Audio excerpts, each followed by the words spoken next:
Well, we're moving along on the Ives 1-gauge cattle car. As you can see, I've got it stripped.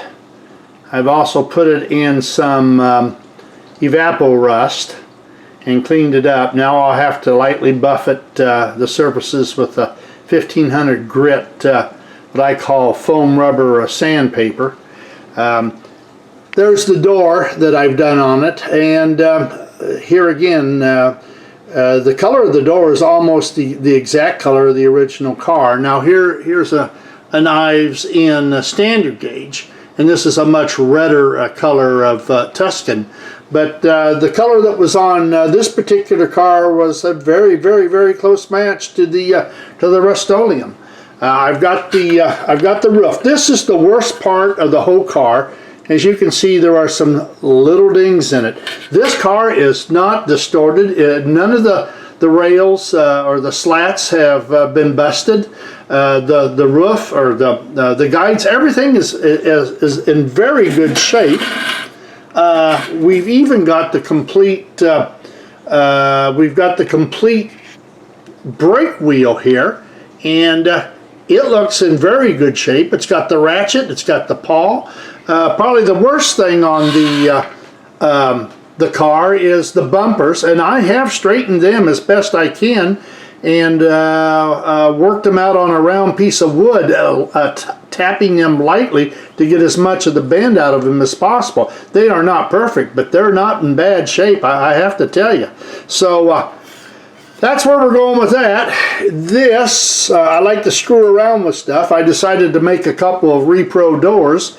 Exactly the same size as the original. The only difference is the slats are ever so slightly wider. I've got a metal shear that I can cut this stuff out with. You got to get everything set up just right, or it pulls and stretches. So subsequently, sometimes one side can be a whole lot narrower than the other, but I'm working on that. But this literally does cover an original door with only a slight amount of overhang with the slats that I put on. And I did it the same way they did. I actually set up a small fixture. I modeled it off of the original doors, put in pins, drop everything in, solder it, and called it good. So this is where we're at. Oh, something else you want to have. Hair blower. When I rinsed that thing off, of course it was soaking wet. This hair blower will dry it to, you can't even touch it with your fingers. Got to be careful you don't melt the lead, but it will dry it within about 3 minutes. Also, this is a black powder bronze brush for cleaning black powder off of locks and nipples. Absolutely fantastic for getting in and around surfaces like this. It doesn't hurt the surface any.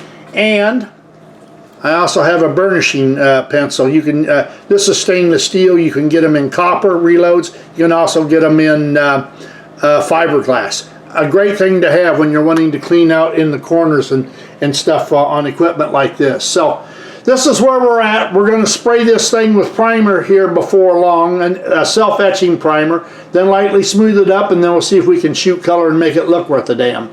So stand by. We'll move forward on this. Hopefully I'll get it done before I'm dead. Later.